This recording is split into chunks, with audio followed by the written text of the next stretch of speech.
insere aqui como uma proposta para refletir alguns princípios básicos de atuação.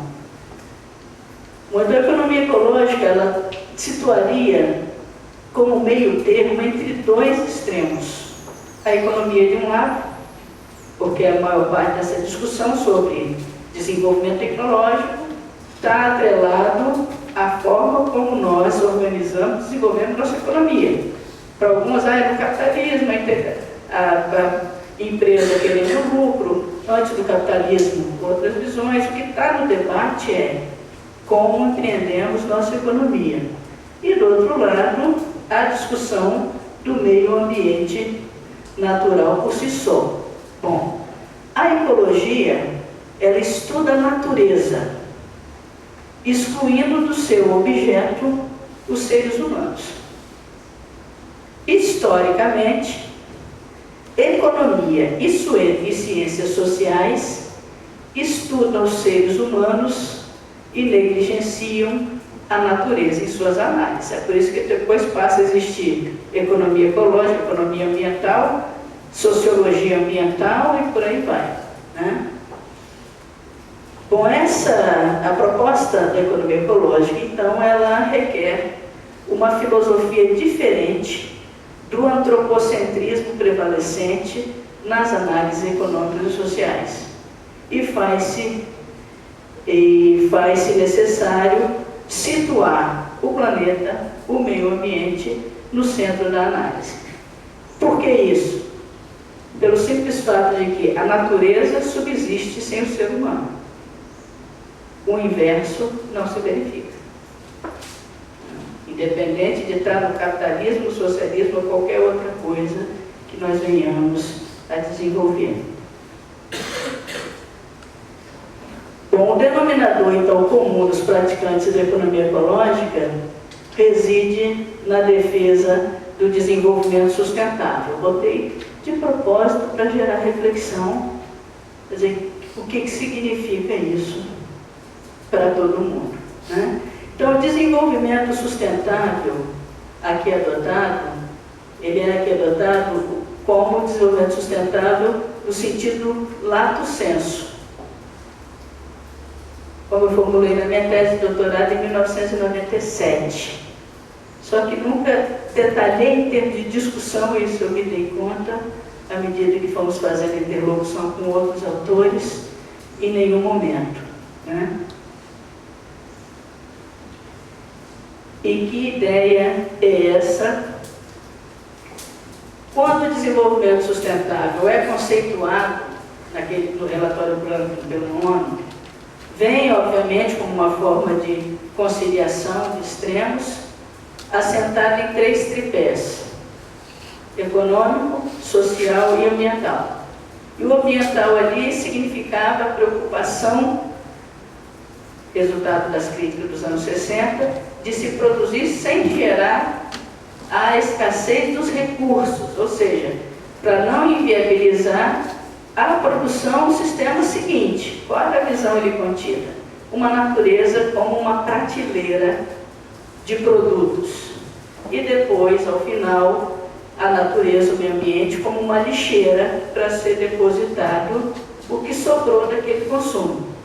Essa é a visão da ecoeficiência. Joga-se fora? Não.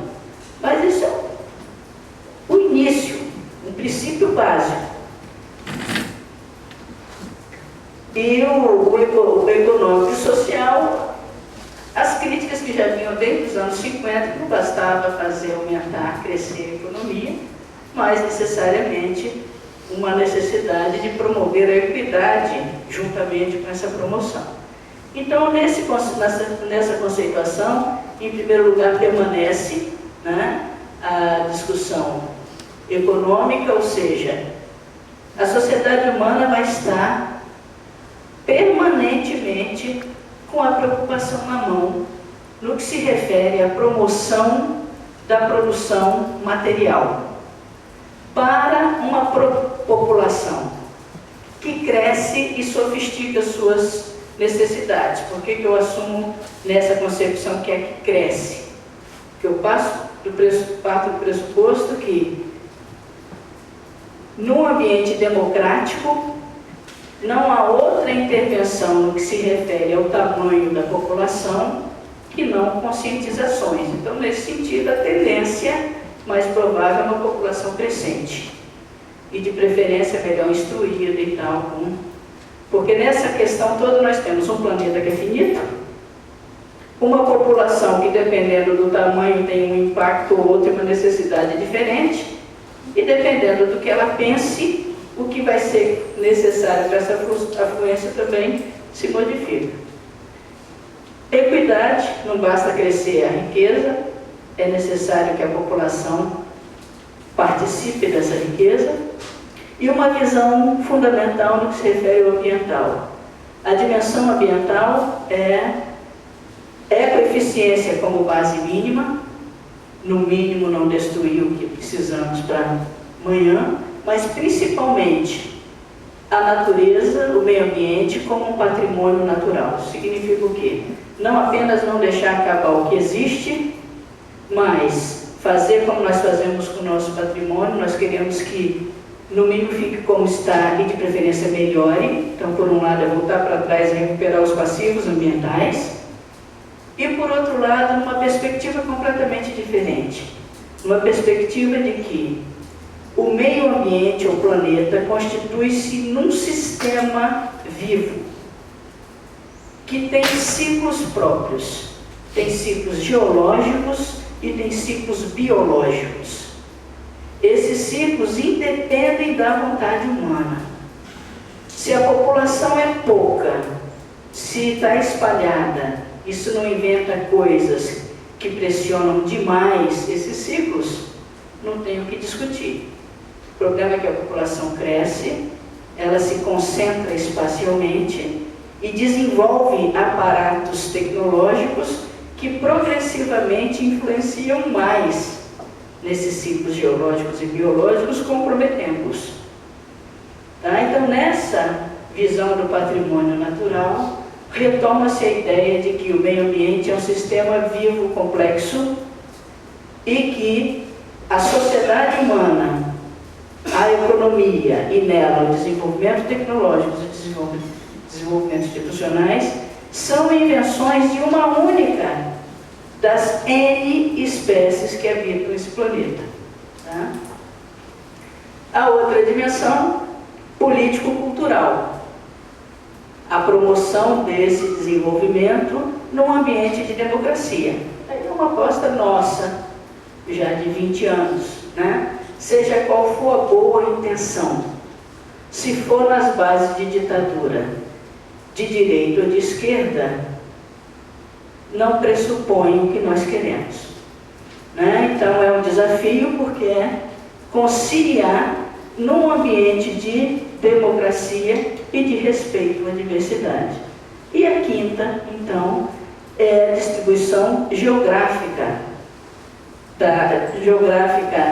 da atividade humana, produtiva ou não, né? Distribuição. Então, o desenvolvimento sustentável nessas 5 dimensões, elas se constituem para nós como uma verdadeira nova utopia. Né? Nesse sentido, que assim como Zé da Veiga e outros tantos, nós imaginamos, nós entendemos que desenvolvimento sustentável, sustentabilidade assim concebida, é a utopia desse século e dos próximos. Tá? Bom, ser contra ou a favor de mudanças tecnológicas e ou institucionais pressupõe um porquê e para quê. Né? Não simplesmente fazemos uma análise crítica, está indo nessa direção, está indo naquela, faz um posicionamento contra e de questionamento, assim que sempre pensar no grande direcionamento é em que linha, alternativamente, o que fazer, em que linha, em que direção seguir. Né? É nesse sentido que uma reflexão sobre o desenvolvimento tecnológico, de onde vem e para onde vai. Né? A história da humanidade tem se caracterizado por um constante desenvolvimento das técnicas. Não foi o capitalismo que inventou a tecnologia. O que muda é a forma que vai se dar e vai se transmutando ao longo do desenvolvimento, a partir do desenvolvimento da industrialização. E de lá para cá, cada vez mais mudança em termos de simplesmente conhecimento tácito ou mais base científica. Temos só mais alguns slides. Bom, então, as novas tecnologias no nosso debate ambiental são tecnologias ambientalmente melhores? São vários os pares, economistas, etc., que partem do pressuposto de que tecnologia nova, ela é nova porque ela é melhor, né? Então, automaticamente seria melhor ambientalmente. Se isso fosse verdade, nós não teríamos crise ambiental. Até concordo que para muitos também não existe crise ambiental, né? Para mim existe ambiental, eu acredito em Papai Noel, então eu acho que está tendo aquecimento global, tem problema, né? Então, quer dizer, não necessariamente. Se o fosse, não haveria crise ambiental. Novas tecnologias são necessariamente sempre piores? Também não necessariamente. Tudo dependerá das instituições que nortearem seu desenvolvimento, né?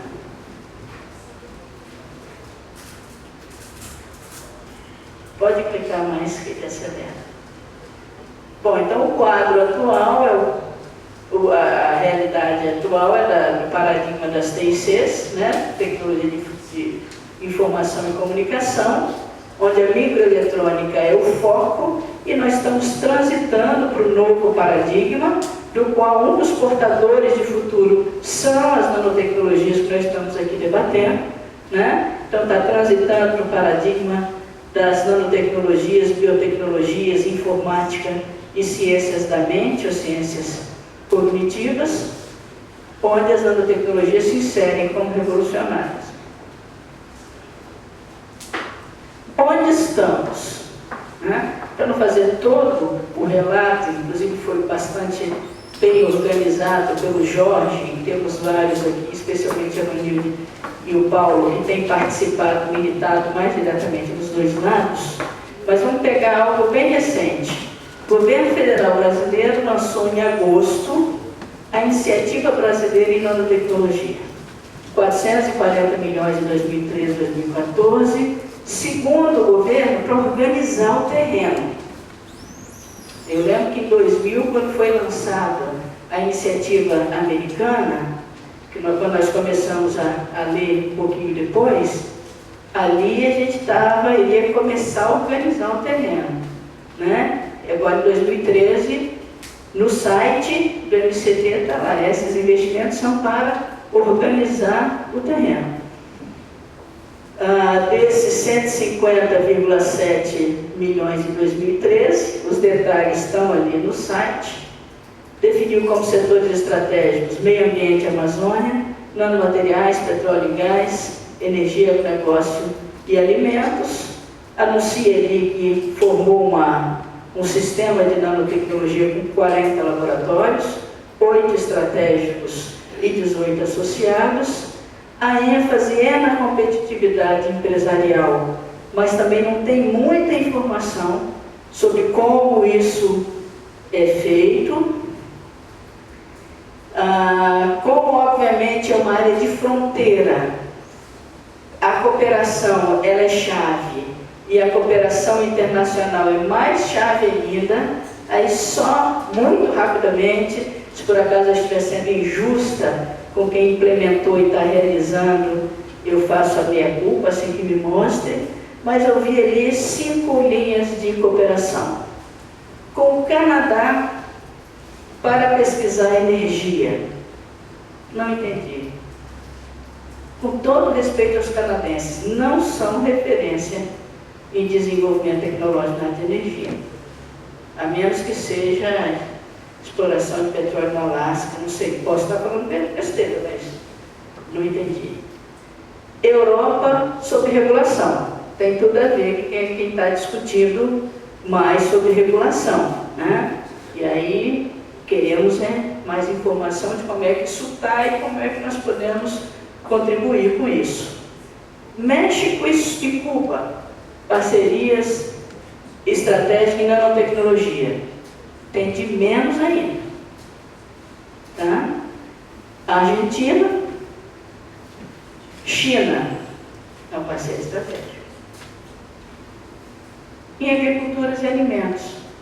Agricultura e alimentos, nós é que somos estratégicos para eles, que é a parceria da Embrapa. Né?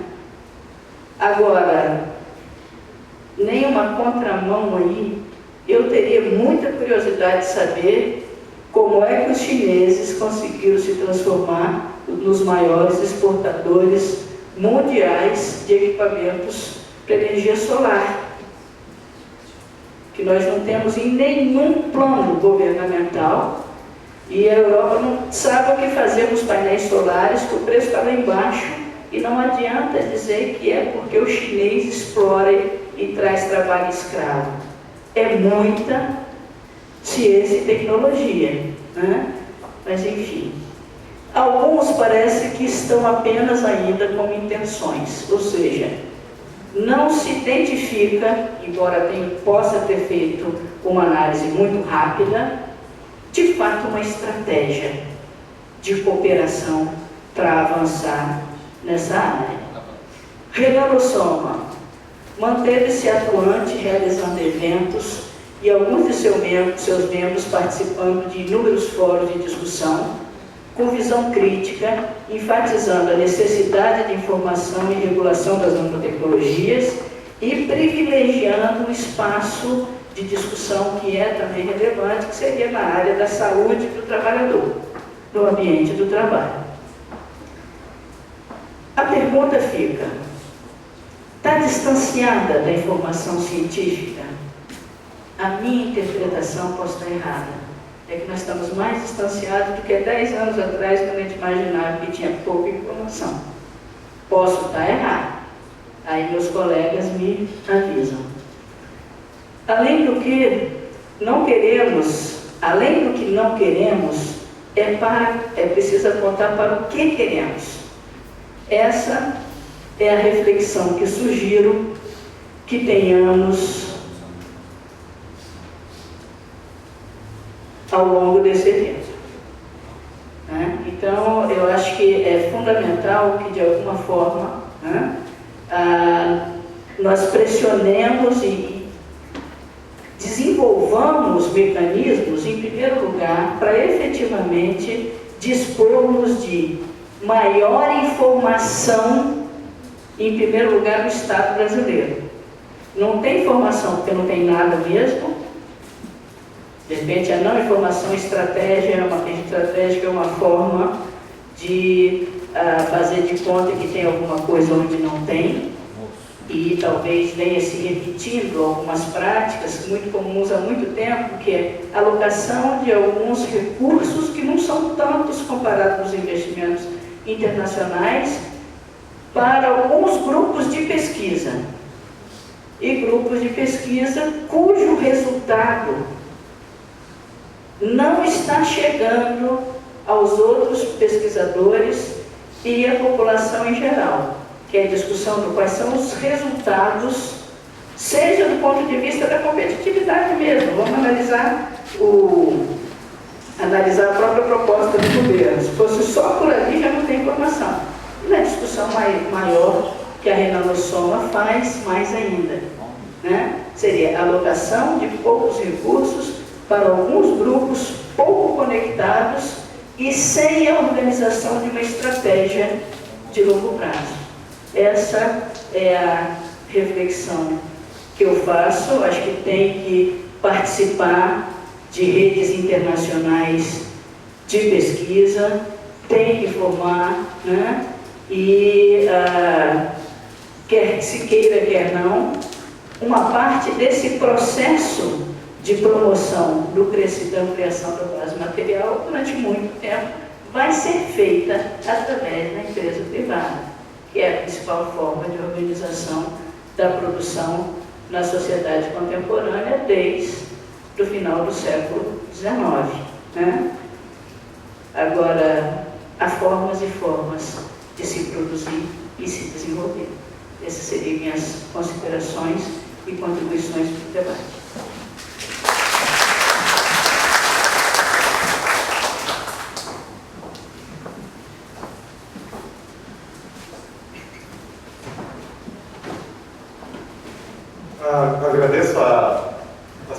doutora Sônia, e já passamos para a próxima apresentadora, a doutora Cris.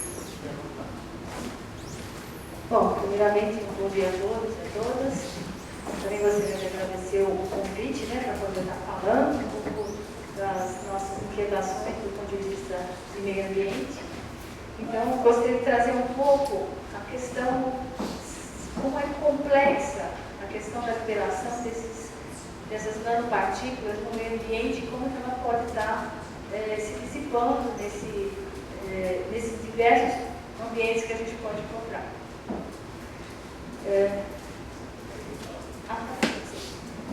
Quando a gente fala da nanotecnologia, do ponto de vista de saúde do meio ambiente, que são relevantes são as nanopartículas, e segundo a União Europeia, nanopartícula é um material natural, formado acidentalmente ou fabricado, contendo partículas em livre na forma agregada ou na forma aglomerada, da qual pelo menos 50% das partículas na distribuição numérica do tamanho apresentam uma ou várias dimensões externas que se situam entre 1 a 100 nanômetros. Então, essa é uma definição que deve ser revista, porque já está prevista em 2014, eles reverem essa questão da definição da nanopartícula.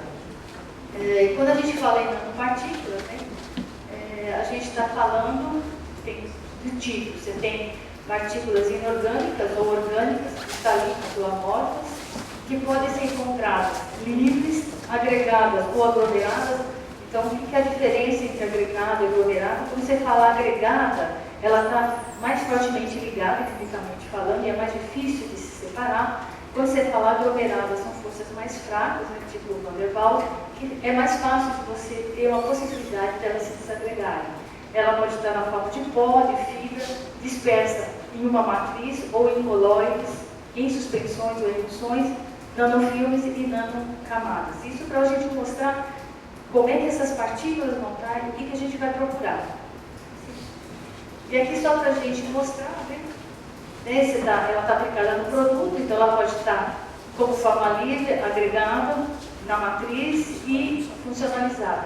E isso aqui no meio ambiente, ela pode se modificar, ela pode se agregar mais uma vez, ela pode se desagregar, ela pode formar, funcionalizar de novo. Quer dizer, como é que elas estão no meio ambiente? Como é que a gente vai encontrar? Como é que a gente vai buscar? Então a gente já sabe classicamente que os fatores que causam as mudanças significativas nas propriedades fitoquímicas está relacionado com o tamanho, a alteração da sua superfície, a forma, a relação da área superficial com o seu volume e os efeitos quânticos. Próxima. Então, quando a gente fala com relação ao meio ambiente, são relatados vários benefícios da nanotecnologia nesta área, sendo que são muito pouco conhecidos os riscos da dispersão dos nanomateriais no ambiente, assim como na saúde humana. Do ponto de vista dos benefícios do meio ambiente, num aspecto geral, sempre é considerado menor uso de matérias-primas e recursos naturais, menor uso de energia e um grande potencial para a remediação da contaminação ambiental. Onde a gente usa isso, os benefícios, tratamento de purificação de água, geração, estocagem e conservação de energia, porque várias estruturas são bastante ocas e ela gera espaços que podem acumular muita energia, isso é um ponto importante. Você tem a redução das emissões de carros através de catalisadores com mais eficiência, a produção limpa, que está focada realmente com a menor geração de recursos naturais e energia, remediação e determinação de contaminação ambiental, redução e produção na agricultura, saúde, culturas agrícolas protegidas por nanosensores, como a gente já viu na palestra do Steve. Ótimo. Então, aqui só para a gente mostrar um exemplo de alguns produtos e serviços que já estão no mercado. A gente gosta de questionar essa questão aqui do filtro, que ele é utilizado, inclusive, um projeto da OCDE, incentivar essa formação. Então, ao invés de você resolver o problema da fome da água potável em alguns lugares como a África, é mais fácil você usar esses tubos, e a gente até questiona os peixes e os seres vivos do mar não utilizam. E mesmo do ponto de saúde, esses filtros depois. Né? Aqui é interessante, porque com o desenvolvimento da microscopia eletrônica, a gente pode observar melhor e a gente começa a entender porque as lagartixas elas não caem, né? Então, são nanoestruturas em suas patas, e aí, do ponto de vista ambiental, é você produzir, por exemplo, cola sem cola, né? Então, esse é um benefício importante. Então, nós não vamos ter mais pneus, né? Vamos ter rodas, que não precisa mais de câmara de gás. E aqui, só para a gente falar um pouco, aqui você usa tintas à base de óxido de titânio, que tem uma capacidade de preservar, né? A cor da tinta, né? Com a reflexão do sol e chuva. E aí, moinhos para energia eólica, produzidos são mais leves e mais eficientes. Né? Próximo. E os riscos ao meio ambiente? Próximo. Alguns estudos já mostram, né, desde 2004, por exemplo, que os furelenos podem rapidamente desencadear danos cerebrais em peixes. Em 2005 já se falava que os furelenos também têm um aumento na suscetibilidade à coagulação do sangue. A paulistinha, a exposição dos embriões de paulistinha a monoxídeo de carbono ocasiona uma diminuição na procriação dos peixes. Próximo. Então, a prata, né, que é muito utilizada, principalmente em roupas, meia, que a gente questiona, né? Você vem para cavar os chuleiros, depois de 3 lavadas no meio ambiente, tem efeito direto na capacidade reprodutiva de certos organismos invertebrados, aquáticos, possivelmente até em peixes. Próximo. Nanopartículas de alumínio podem provocar a redução do crescimento das raízes de milho, soja e cenoura. Próximo. E aí, algumas questões que a gente levanta, né? Através de qual meio esses materiais penetram o meio ambiente? Quais são os modos de dispersão desses materiais no ambiente? Esses materiais são transformados no ambiente? Que efeito pode causar as diferentes formas do planeta, diferentes vidas no planeta?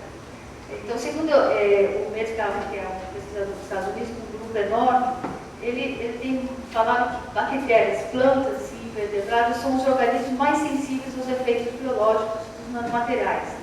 Assim, os efeitos podem ser observados, em primeiro lugar, nos organismos mais simples da cadeia alimentar.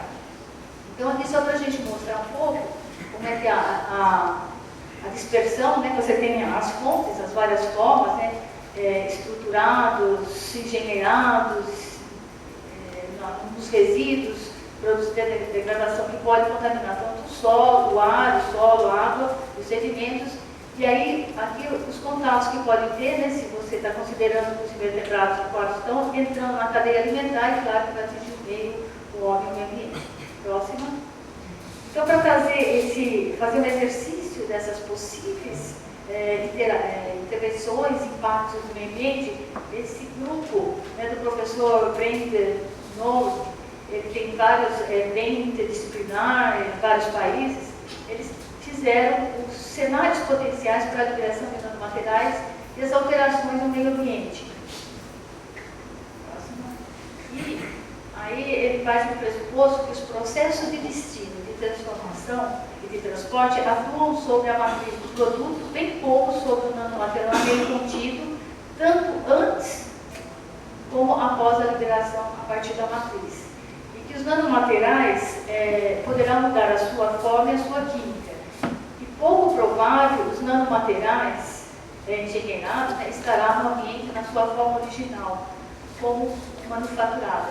E aí ele questiona, colocando os estudos como nanomaterial inalterável, forma geralmente utilizada em pesquisas no meio ambiente, saúde e meio ambiente, pode fornecer a adequada avaliação de risco planetário, porque hoje os estudos usam na forma original, mas no meio ambiente isso tem uma transformação muito grande. Próximo.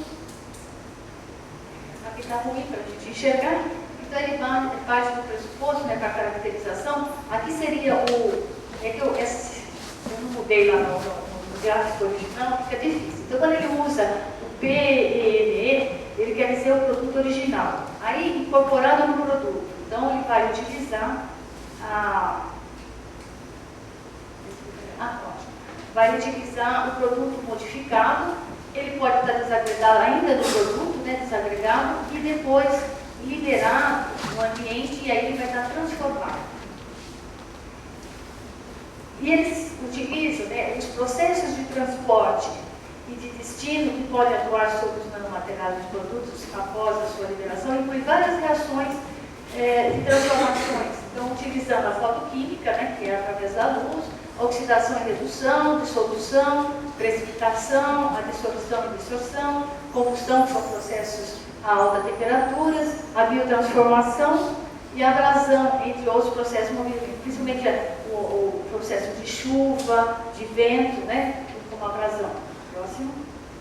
E aí, para fazer esses estudos de casos, e para a gente ter uma ideia dessa dispersão, ele usa, né, alguns produtos, por exemplo, o protetor solar, que usa dióxido de titânio, tintas de dióxido de titânio, que a gente vai ver que são duas formas de liberação para o meio ambiente diferentes. Você tem tecidos, né, usando a prata, o compósito de carbono e o combustível queimado no motor a diesel do dióxido de sélio, como hoje de manhã já foi comentado, como que ele pode estar no meio ambiente. Então, ele usou esses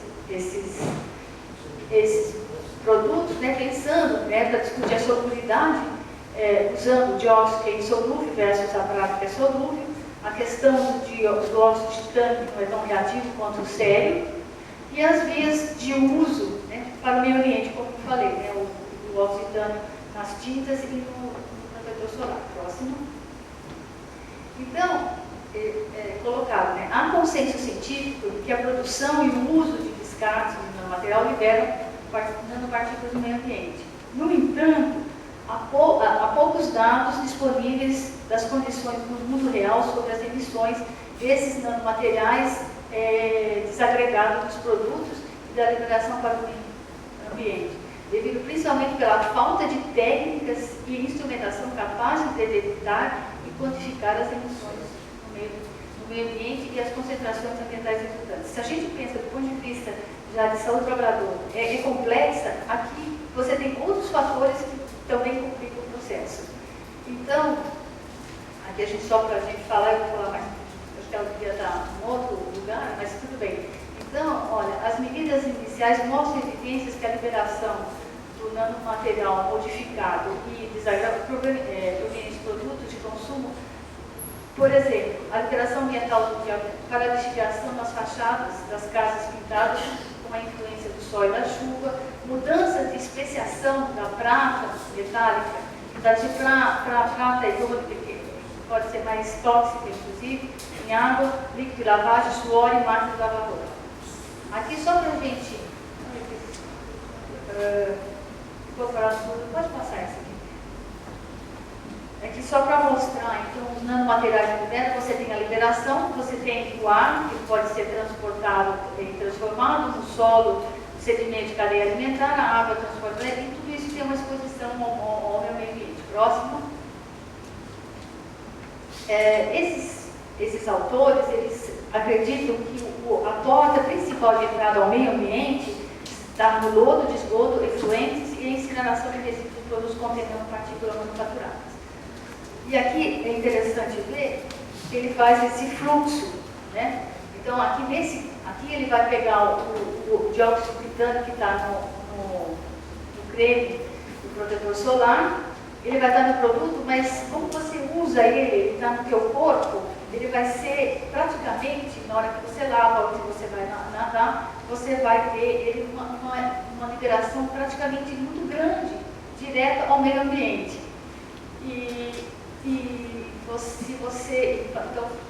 Se ele estiver liberado, ele pode estar em vários compartimentos, mas a grande maioria vai estar aqui.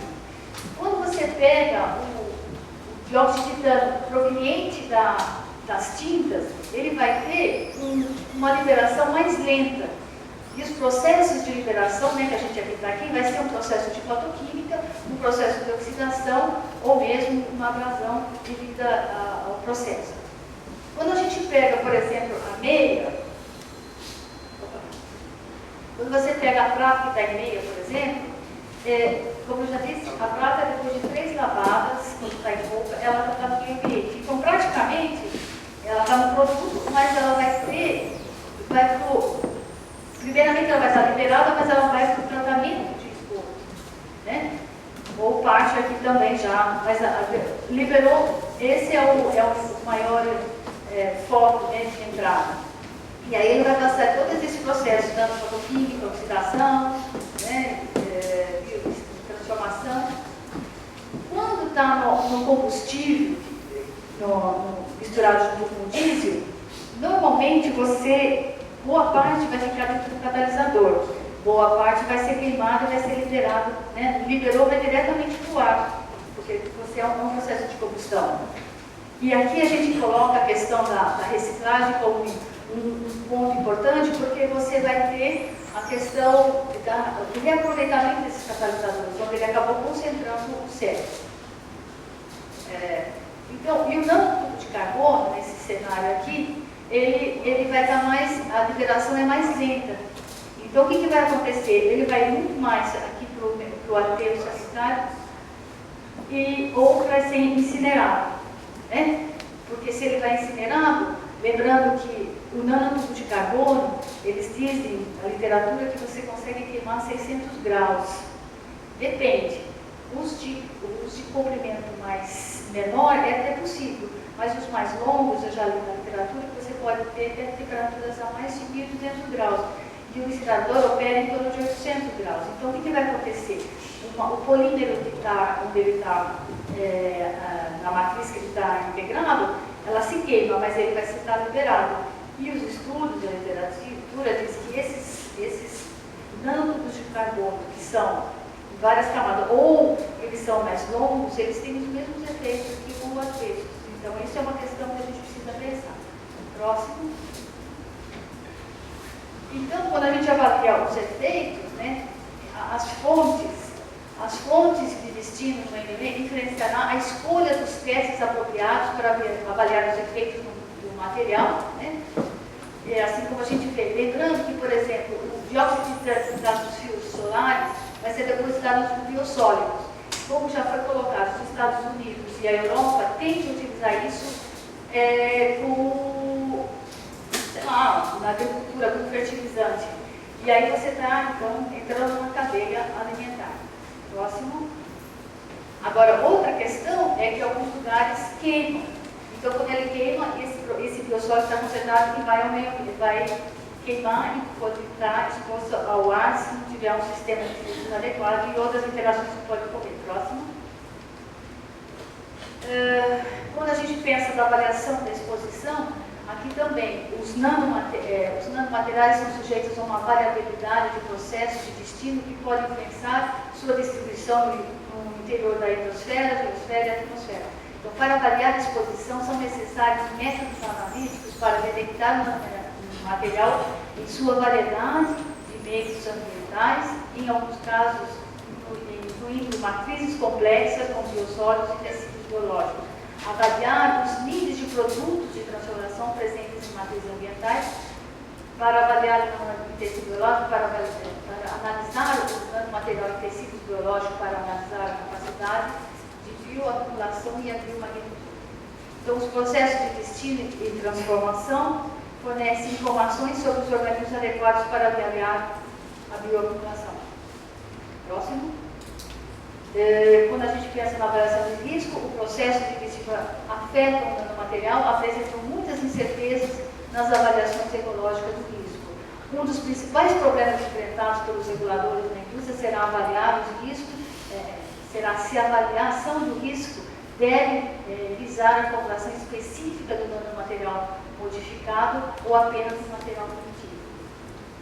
O destino do nanomaterial modificado, incluindo as transformações e a distribuição dos compartimentos, pode variar de acordo com a matriz que o fabricante utiliza para proteger ou modificar as propriedades desse. No caso do nanomaterial PET, é essencial que para cada produto comercial que o fabricante desenvolva seja feita uma avaliação do risco ecológico. Eu acho que eu tenho pouco tempo, mas de qualquer forma é necessário incorporar nos protocolos todas essas interações que a gente precisa, porque senão fica muito vazio, você não vai chegar ao que pode estar acontecendo realmente. Próximo. Então, as implicações podem ser necessárias que desenvolver procedimentos de avaliação de risco ecológico que levem em conta a formulação do nanomaterial transformado a curto e longo prazo. Portanto, é aconselhável desenvolver protocolos de avaliação de risco que irão proteger muito do meio ambiente. Então, aqui só para a gente quase finalizando, né, as lições de passado, acho que a gente já, parece que ontem foi falado isso, hoje também, parece que é uma conspiração para a gente trazer essa coisa, né? Erros do passado têm sido dispendiosos com relação às consequências ambientais por não ter sido consideradas previamente, né? Aí estão alguns exemplos, a questão do PCB, DDT, o asbestos. Então, pequenos ajustes no início da trajetória de uma tecnologia têm grandes consequências. Deve-se considerar a perspectiva ambiental no início do desenvolvimento das tecnologias emergentes, missões de pesquisa e educação. Então, como conclusão final, as discussões envolvendo essas novas tecnologias devem ser ampliadas para todas elas, deve ser feito com ampla participação de todas as áreas e a gente tem que levar tudo isso em consideração, né? Eu acho que foi colocado, acho que a gente fala em desenvolvimento sustentável, mas o desenvolvimento sustentável tem que avaliar muitas questões, inclusive uma reflexão de nós mesmos, enquanto cidadãos, que precisamos ver se a gente precisa de tanta coisa que a gente tem. A gente tem uma tendência a correr a estar atualizado com os equipamentos. Eu fico sempre preocupada com essa questão da eletroeletrônica. Sai o celular, você já quer ter o outro, você quer ter o outro, e ninguém faz um balanço. O que significa? O que está por detrás de um equipamento? Então, quando a gente fala em sustentabilidade, a gente também tem que começar a fazer uma reflexão do nosso dia a dia, o que a gente tem em casa, o que a gente não precisava ter, e a solidariedade é um sentimento que eu acho que a gente tem que começar a adotar. E a solidariedade começa com as pessoas ao nosso redor.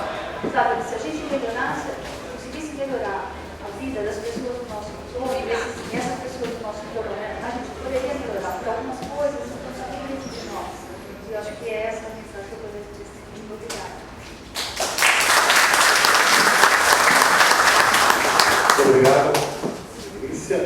Já passo para a professora Tânia, né, Magno, para as suas considerações. Bom dia, bom final do dia. Eu vou tentar ser o mais breve, mas não vou ser, porque eu tenho a exposição. Um texto, eu vou passar para o Paulo, é mais longo. Eu fiz aqui um resumo do texto. Eu estou trazendo um texto, estou trazendo imagem, nada disso, porque nem estou entrando muito em detalhes, porque nanotecnologia não quer, porque eu sabia que durante o seminário, dando a experiência de 10 anos, isso iria ser trazido. E eu estou focando na minha área. Eu sou socióloga, trabalho com sociologia do desenvolvimento há mais de 25 anos. Então é um tema, que é o tema ambiental, acoplou-se ao desenvolvimento. Então é uma sequência, políticas para o desenvolvimento.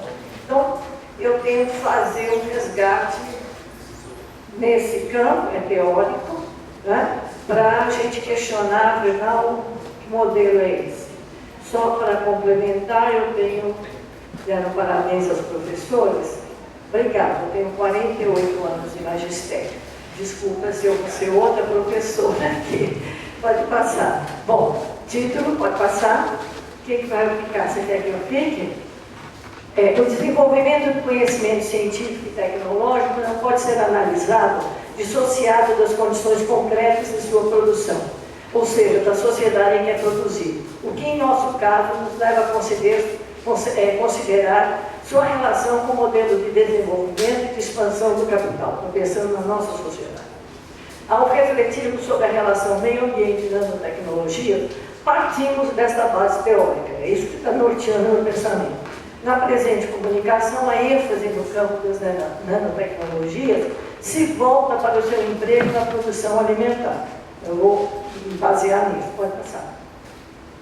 O racionalismo científico que marcou o desenvolvimento das sociedades ocidentais a partir do século XVIII e moldou a lógica do mundo pelos valores decorrentes da ocidentalização do pensamento, se nos trouxe, por um lado, conquistas e avanços significativos nos fez modernos, por outro, foi o responsável por um modelo de desenvolvimento perverso e destruidor, tanto para o meio natural como para as culturas humanas. As grandes revoluções no campo do conhecimento foram quase sempre resultantes das descobertas originadas no campo da física, da biologia, a mecânica e o cálculo infinitesimal de Newton no século XVIII, Darwin, a teoria da evolução das espécies, a microbiologia de Pasteur, o modelo atômico de Niels Bohr e a teoria da relatividade de Einstein são alguns dos feitos no campo do conhecimento que marcaram a evolução do pensamento ocidental e sacudiram as bases dos paradigmas tradicionais e aparentemente desencantaram o mundo. Pode passar rápido. Vários são os problemas apontados como decorrentes do atual modelo de desenvolvimento e que nos colocam numa encruzilhada para os tempos futuros. Entre esses problemas se destacam o inchaço das cidades, das diferentes formas de poluição, a violência, a intolerância, os desafios para o controle da destruição de árvores, em massa, das árvores de destruição em massa, as guerras, a fome, que ainda graça no planeta, a escassez cada vez maior dos recursos naturais, com destaque para a questão das águas, da água potável, que, segundo alguns analistas, é morte das futuras guerras, né? As novas conquistas do campo científico e tecnológico e as promessas que as servem, e este é o caso das nanotecnologias, também devem estar elencadas no rol desses problemas. É preciso não se esquecer das incertezas que ainda temos em relação ao emprego das nanotecnologias, né? Em relação à saúde e ao meio ambiente em especial. Afinal, um remédio em dose errada pode, ao invés de curar, matar o paciente. Pode passar. A nanotecnologia é uma tecnologia de ponta que poderá ter e já tem inúmeras aplicações em vários campos do conhecimento. Frente ao amplo leque de possibilidades de seu emprego, apresenta-se do ponto de vista de mercado como um investimento seguro e do futuro. Por isso, bilhões são investidos. Não é à toa. O capital não investe à toa. Nesse sentido, é preciso discutir as questões éticas e legais que devem regular o uso das nanotecnologias, pois trabalha-se neste campo ainda com muita incógnita. É preciso considerar, ao se analisar a relação meio ambiente e nanotecnologias, que a ciência e a tecnologia não são neutras e, portanto, nunca estarão a serviço de todos, indistintamente e sem custos, e que há uma interdependência entre tecnologia e sociedade. Como dizem dois pesquisadores, Volador e Pernice, a imagem de que a tecnologia é algo neutro e resulta de inventores bem intencionados não se sustenta. Só uma pequena introdução. Vamos então, dentro disso, as marcas da modernidade. Então, as conquistas científicas e tecnológicas. O século XX foi marcado por grandes e significativos avanços e conquistas no campo científico e tecnológico. As distâncias foram encurtadas graças às novas tecnologias de comunicação. O mundo tornou-se pequeno, o homem mais veloz, e a tradicional noção de espaço e tempo ficou cada vez mais afetada. Há, nesse sentido, uma nova geografia da espacialidade a nos desafiar. Este fantástico desenvolvimento tecnológico mudou o sentido de nossa inserção no mundo, com a quebra de fronteiras tradicionais que delimitavam os espaços limítrofes de circulação de uma classe em relação à outra. As ondas magnéticas da viagem virtual estão potencialmente abertas a todos que puderem nelas navegar, até mesmo os piratas do novo tempo, os caçadores de informação alheia, os hackers. Sem dúvida, uma nova, estranha e desafiadora forma de pirataria.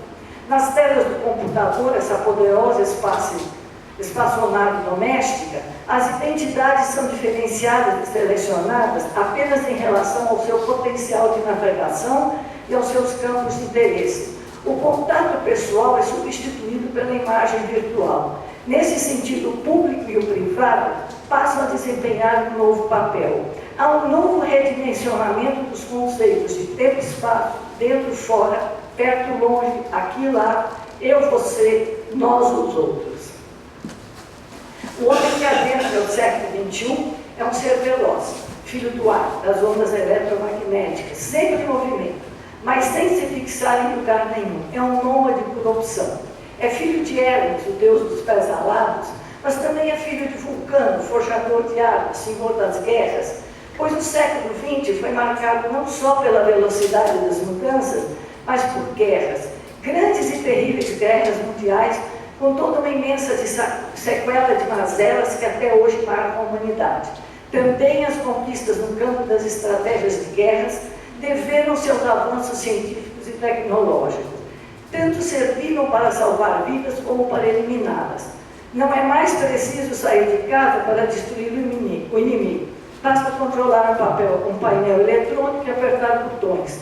Em poucos segundos somos capazes de varrer da face do planeta a vida. E assim, novamente, temos a certeza de que tornamos o mundo pequeno. Paralelo a tantas incógnitas sobre o futuro de nosso destino planetário, graças às novas descobertas científicas e tecnológicas aplicadas ao campo da medicina, a nossa expectativa de vida está cada vez mais longa. Na Idade Média, ela não ultrapassava 35 anos. No início do século XX, ela tinha se elevado um pouco mais, mas aos 50 anos, uma pessoa já era considerada senil. Eu já não existiria mais. Na década de 50 do último século, a expectativa de vida girava em torno de 60 anos.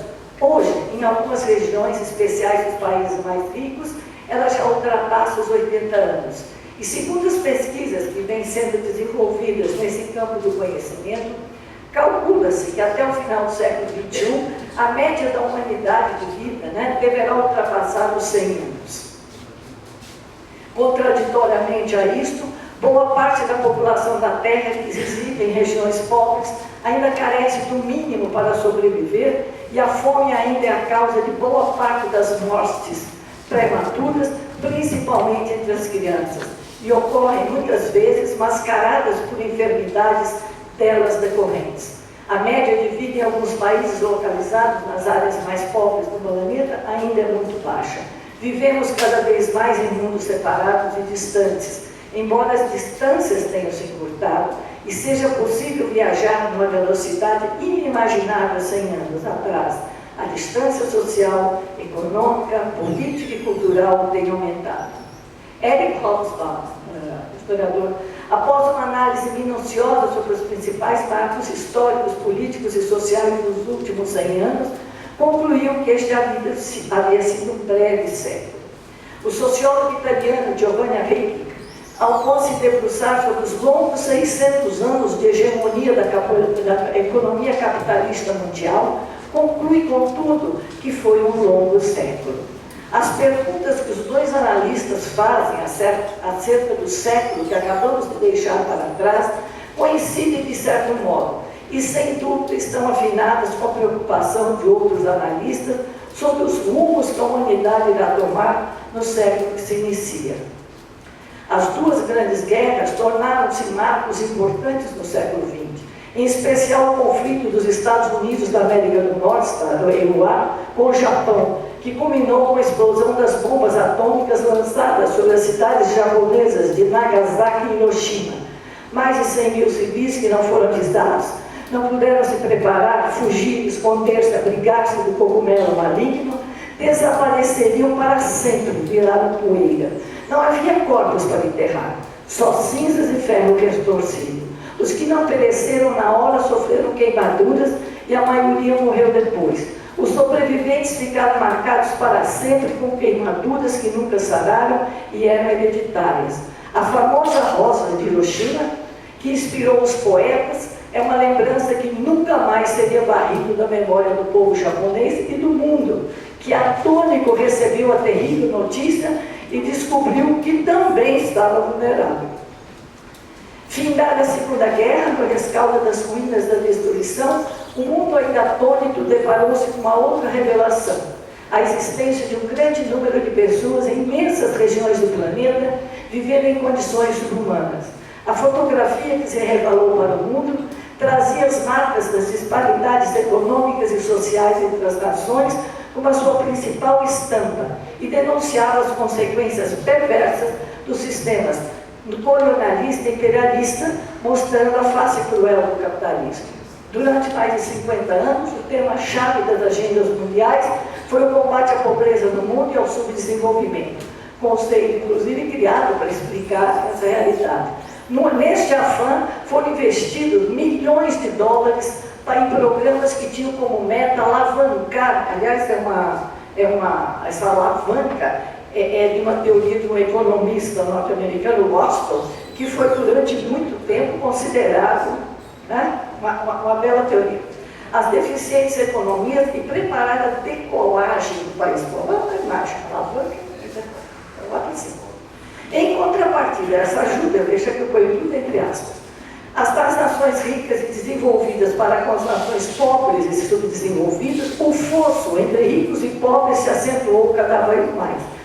E em sua ânsia e necessidade de expandir-se, o capital completou a sua partilha do mundo, não se esquecendo de ficar a pé e impor a sua regra em nenhum recanto do planeta.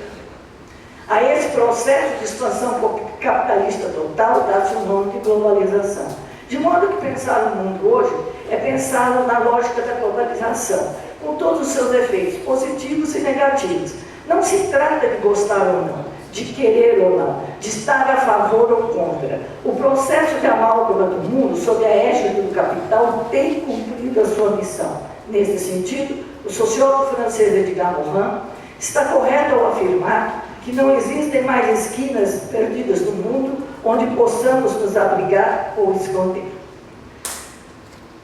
Na década de 70 do último século, outra questão se fez presente imperativa nas agendas mundiais que discutiu a situação planetária e que acabou por colocar em xeque toda a lógica desenvolvimentista até então considerada correta. O planeta estava agonizando. A corrida desenfreada do desenvolvimento capitalista, alicerçada no mito do progresso, havia provocado e continuava de forma exponencial a provocar danos irreparáveis à vida no planeta. O destino da Terra e de toda a humanidade estava na berlinda. A questão da sustentabilidade da vida na Terra é atualmente uma temática presente em quase todos os debates sobre as sociedades humanas e os rumos civilizacionais. A respeito desse culto, Edgar Morin cauteloso e chama atenção para a necessidade da gente repensar o nosso conceito de desenvolvimento e progresso, que tem conduzido o planeta ao esgotamento dos recursos naturais, aumento do fosso entre ricos e pobres, bem como a crescente onda de intolerância que vem marcando a política dos países ricos frente às ondas migratórias das populações das regiões pobres do globo, que migram em busca de uma alternativa de sobrevivência. Paradoxalmente, ao lado de grandes conquistas no campo científico e tecnológico, significativa parcela da população mundial ainda morre de fome. Não diminuímos as disparidades econômicas e sociais entre as nações, ao contrário, acentuou.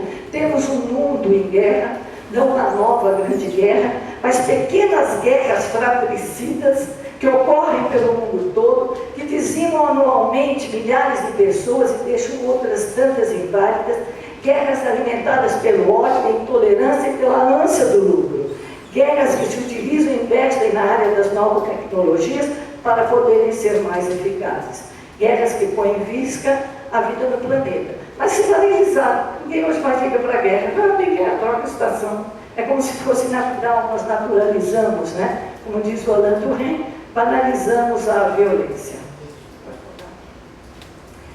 Bom, e aí a gente chega na tecnologia. Né? É sobre essa ética que eu posso pensar. Eu não posso pensar sobre outra. Né?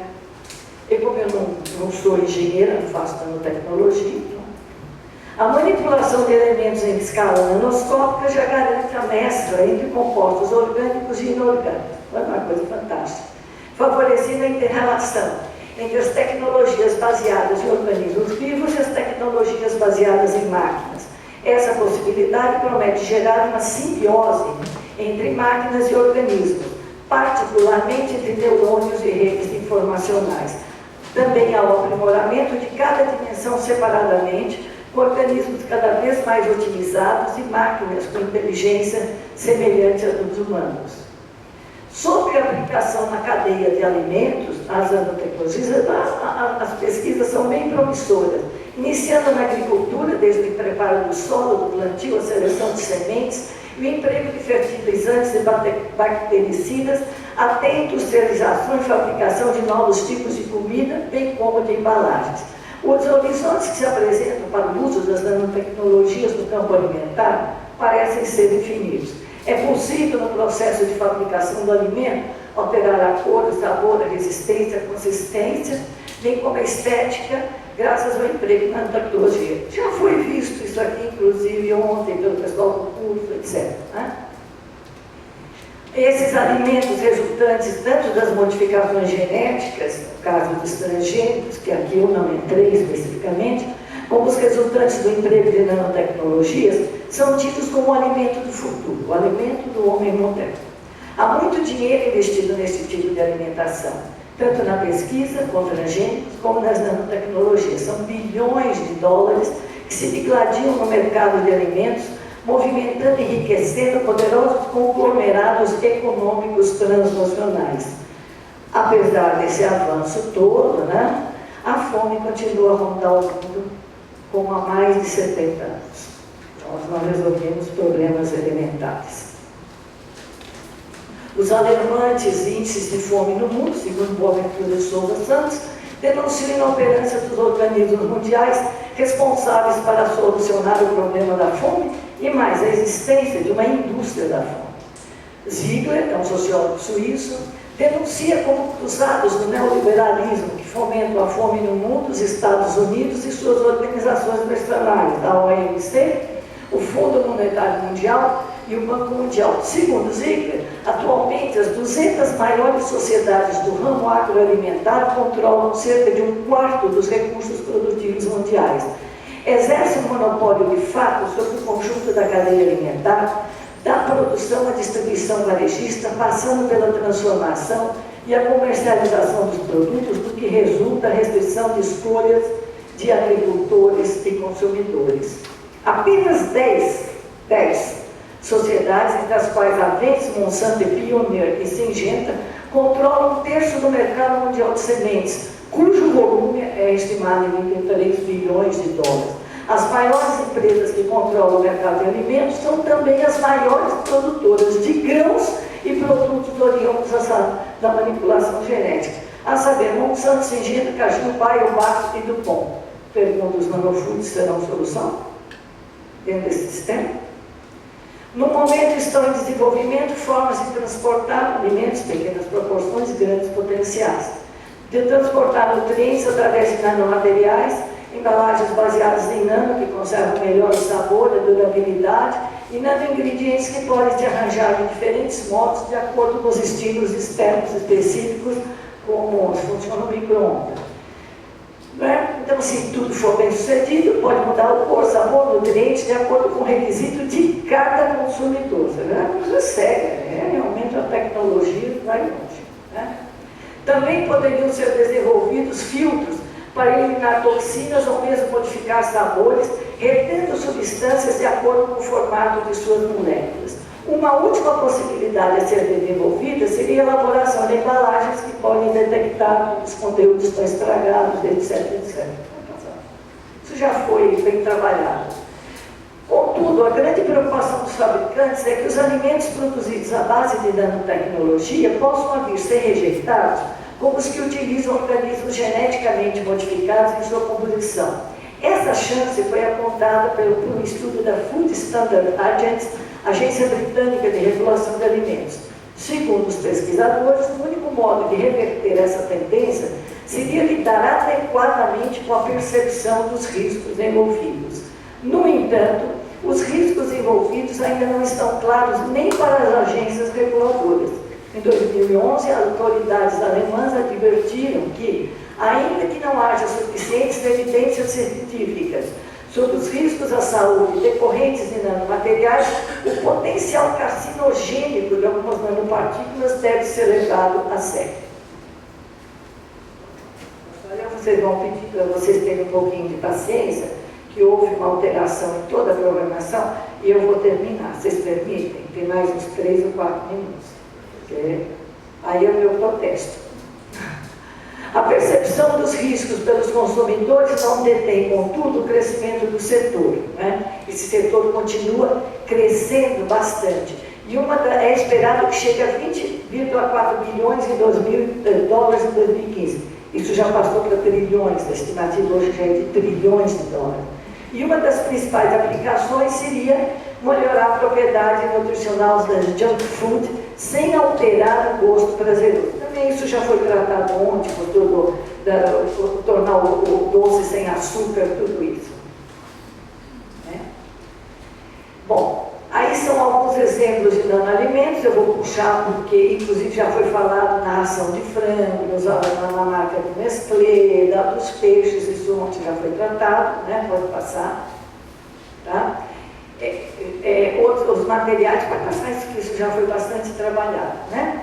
A euforia em relação aos nanofoods é tão grande que o Fórum Econômico Mundial elencou a nutrição saudável em nível molecular como uma das 10 principais tendências tecnológicas que supostamente poderiam ajudar a alcançar um crescimento econômico sustentável nas próximas décadas. Essa palavra é problemática, desenvolvimento econômico sustentável. A tecnologia funcionaria fornecendo os nutrientes necessários ao organismo de acordo com o seu código genético, com o que o seu código genético manda. Os investidores estão confiantes de que essa nova tecnologia possa ajudar a gerenciar o diabetes e a reduzir a obesidade. Duas hoje formas que mais vendem medicamento do mundo. Diabetes e obesidade. Isso não é para fazer mal a ninguém, não. É porque a indústria farmacêutica vai ganhar e muito com isso. Passar. Relatório da OECD aponta que inovações no setor agrícola, envolvendo a decodificação e análise de DNA, poderia capacitar a agroempresa a prever, controlar e melhorar a produção. Isso também já foi feito, mas isso era dito como impossível, mas já existem algumas experiências na Tailândia nesse sentido que parece que são promissoras.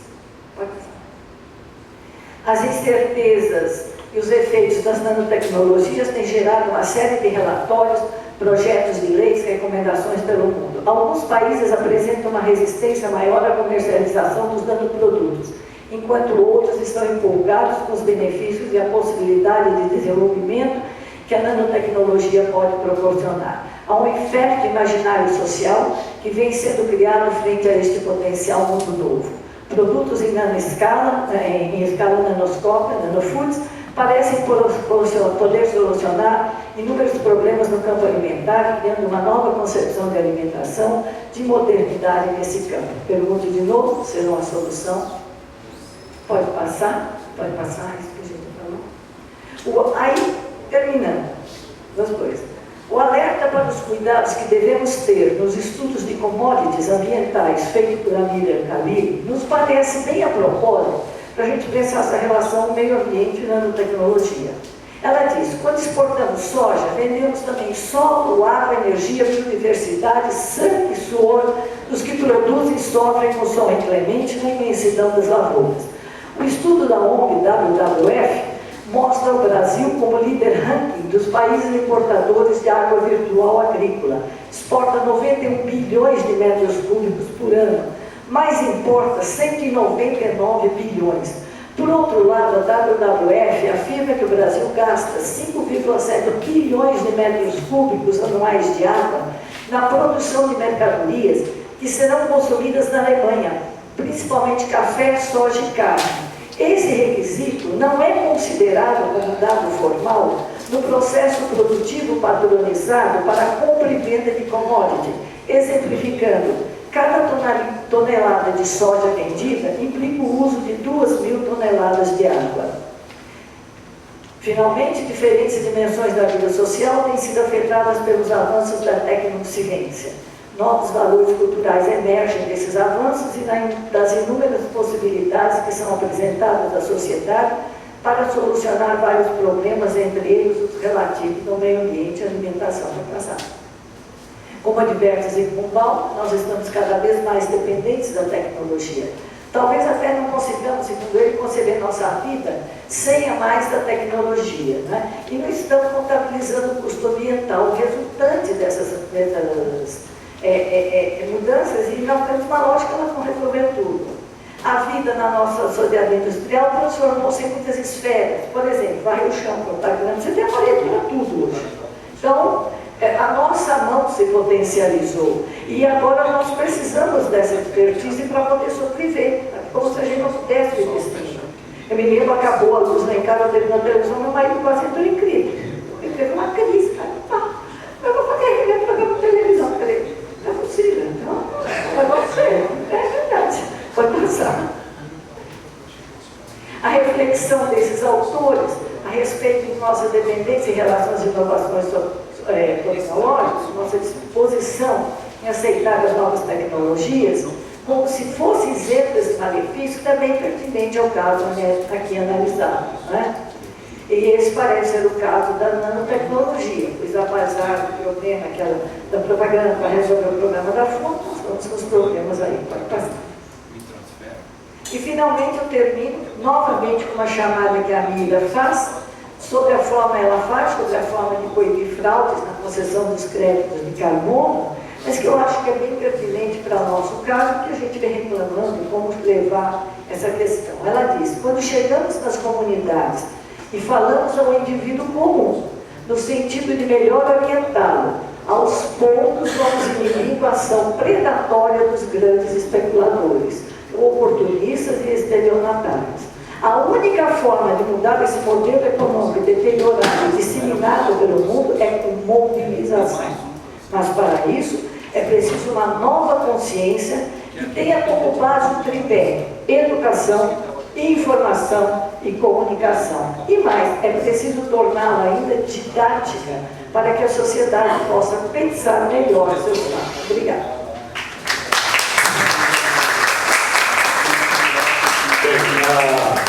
Como o professor Guilherme abriu mão da sua intervenção, em função do horário, nós temos aí 5 minutos para eventuais perguntas e respostas. Então, as perguntas deverão ser de no máximo 30 segundos, senão as respostas não vão poder ser. Quem desejar?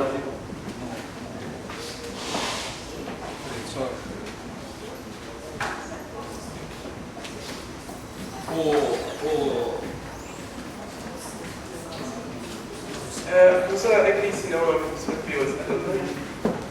Eglice, seu nome?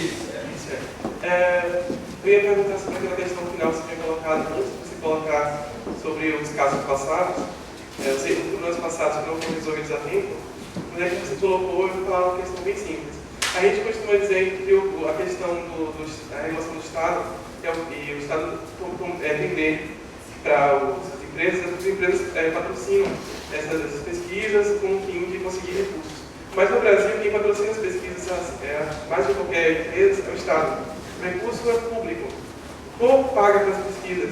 Então, por que o povo não tem direito a sociedade civil organizada não tem direito de se meter mais nas pesquisas se o dinheiro do povo é usado pelas pesquisas? É contrário dos países que a empresa que paga e aí as empresas ficam chateadas que se querem regular. É isso.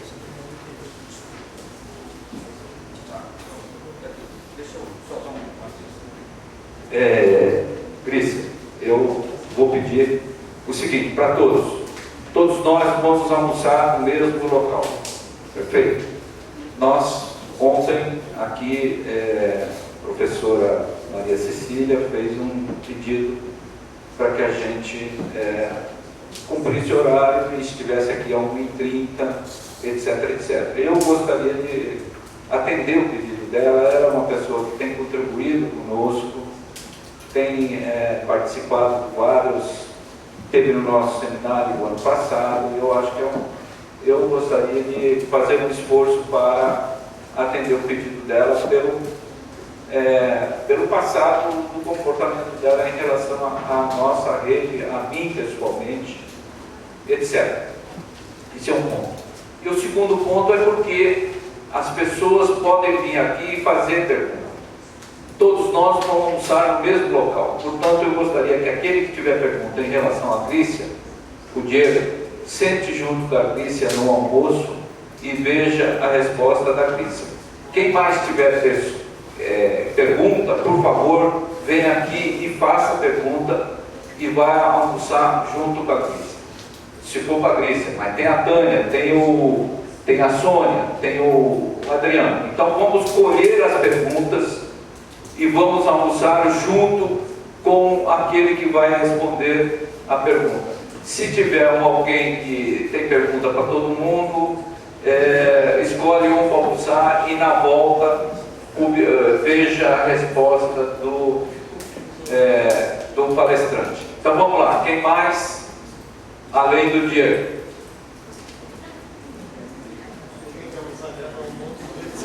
Não, mas a pergunta pode ser feita, não há nenhum problema fazer pergunta. Não há nenhum problema em fazer pergunta. Perfeito? Mas se ninguém tem, nós estamos no horário nosso, 12h30. Perfeito? Vamos almoçar. Quem está com mala aqui pode deixar a mala aqui. Vai ser fechada a porta. Tem um senhor aqui da administração que fecha a porta. Quem quiser levar seu livro, deve. O Guilherme vai tomar conta dos equipamentos aqui até ser fechado a porta. Portanto, não há nenhum problema. Então, de volta a 1h30 com o curso da professora Maria Cecília. Obrigado aos palestrantes, ao Adriano, à Tânia, à Crícia, à Sônia, com quem eu quero conversar agora. Obrigado ao Reginaldo pela condução do evento.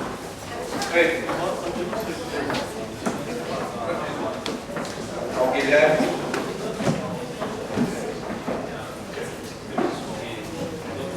Guilherme, vamos fazer. Sônia, por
E tem alarme? Talvez, tem esse alarme.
Tem Banco do Brasil aqui na USP.